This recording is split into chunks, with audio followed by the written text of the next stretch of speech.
तो सीबीआई ने करप्शन मामले में आरएमएल हॉस्पिटल के 2 डॉक्टर सहित 9 लोगों को गिरफ्तार किया है, जिसमें प्रोफेसर और एक असिस्टेंट प्रोफेसर शामिल है। भ्रष्टाचार पर बड़ा एक्शन। आरएमएल हॉस्पिटल में गोरख धंधा चल रहा था। 9 लोगों को गिरफ्तार किया, जिसमें 2 डॉक्टर शामिल थे। आप अंदाजा लगा सकते हैं कि डॉक्टर्स को भगवान का रूप माना जाता है। मरीज जब जाता है तो इस उम्मीद से डॉक्टर्स के पास जाता है कि वो ठीक होकर आएगा और उसको सही उपचार मिलेगा। उसकी जो खून पसीने की कमाई है उससे न सिर्फ न्याय करेंगे डॉक्टर, बल्कि उसको सही इलाज देंगे। और एक भावनात्मक भावना भी जुड़ी होती है डॉक्टर्स को लेकर। आंख बंद कर कर मरीज भगवान मानता है डॉक्टर को, और जब वही डॉक्टर बड़ा करप्शन करने लगे तो आप क्या कहेंगे भला। जितेंद्र शर्मा हमारे सहयोगी हमारे साथ लाइव जुड़ गए, सीधे उनका रुख करेंगे ज्यादा जानकारी के लिए। जितेंद्र, बड़े रैकेट का भांडाफोड़ किया है आरएमएल हॉस्पिटल के 9 डॉक्टर, यानी कि 9 लोगों को, जिनमें 2 डॉक्टर शामिल है। बड़ी कार्रवाई। अब सवाल यह है कि यह गोरख धंधा कब से चल रहा था और डॉक्टर्स कितने थे, 2 थे या और भी ज्यादा संख्या थी? इसमें जानकारी दें, क्या कुछ कार्रवाई अब तक की गई है?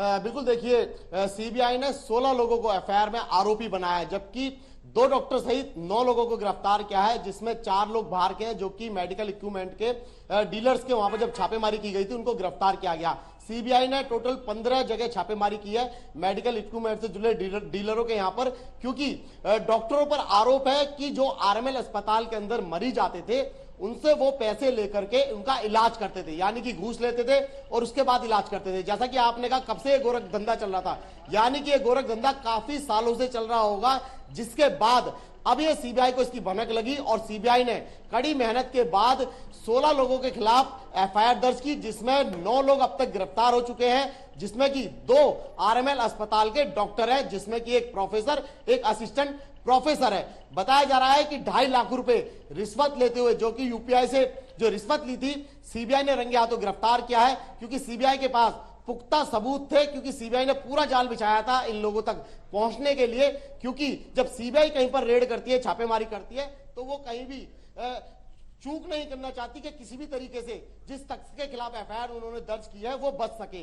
तो ऐसे में पहले आरएमएल अस्पताल के अंदर छापेमारी की गई, वहां से एक नर्स को भी गिरफ्तार किया गया, क्योंकि जब मरीज अंदर आते हैं तो पहले नर्स से मिलते हैं, तो नर्स उन्हें लुभाती थी और उनको बोलती थी कि अगर आप पैसे देंगे तो आपका इलाज जल्दी हो जाएगा। तो ऐसे में आरोप लगाया डॉक्टरों के ऊपर कि वो पैसे लेकर के मरीजों का इलाज करते थे और 2.5 लाख रुपए भी लेते हुए एक डॉक्टर गिरफ्तार हुआ है। तो फिलहाल कह सकते हैं कि सीबीआई ने बड़ी कार्रवाई करी है। जिन डॉक्टरों को भगवान का रूप माना जाता है, वही डॉक्टर अब शैतान के रूप में सामने आए, क्योंकि डॉक्टरों की गिरफ्तारी होने के बाद कई सवाल जो है वो अब खड़े होने लगे हैं। तो ऐसे में अब सीबीआई इस पूरे मामले की जांच पड़ताल में जुटी है और सीबीआई का यह कहना है कि वो अब इन्हें कोर्ट में पेश कर पीसी रिमांड पर लेगी और आगे की जांच करेगी।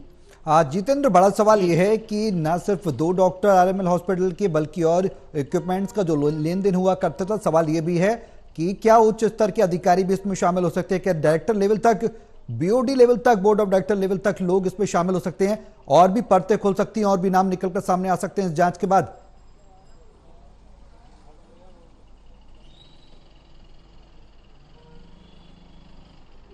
बिल्कुल, देखिए, जैसा कि मैंने बताया कि 16 लोग जो है वो एफआईआर में दर्ज किए गए हैं, नाम दर्ज किए गए हैं। अभी तक 9 की गिरफ्तारी इसमें हो पाई है, जिसमें 2 डॉक्टर शामिल है। मेडिकल उपकरण जो है वो उसके नाम पर भी पैसे लिया करते थे। तो ऐसे में 15 जगह सीबीआई ने छापेमारी की थी, जिसमें 4 लोगों को बाहर से गिरफ्तार किया गया है, जो कि मेडिकल उपकरण से लोग जुड़े हुए थे। तो फिलहाल अभी सीबीआई की इस पूरे मामले पर जांच जारी है। आगे भी और भी जल्द गिरफ्तारी जो है वो इस पूरे मामले पर देखने को मिलेगी। फिलहाल कह सकते हैं कि प्रोफेसर और एक असिस्टेंट प्रोफेसर जो है वो सीबीआई की गिरफ्त में आ चुका है घूस लेते हुए। तो फिलहाल अब सीबीआई उन सभी 9 लोगों से पूछताछ करेगी, पीसी रिमांड पर लेगी। उसके बाद वो किन किन लोगों का नाम लेते हैं, तो ऐसे में अब आने वाले समय में और भी गिरफ्तारी होना इसमें संभव है।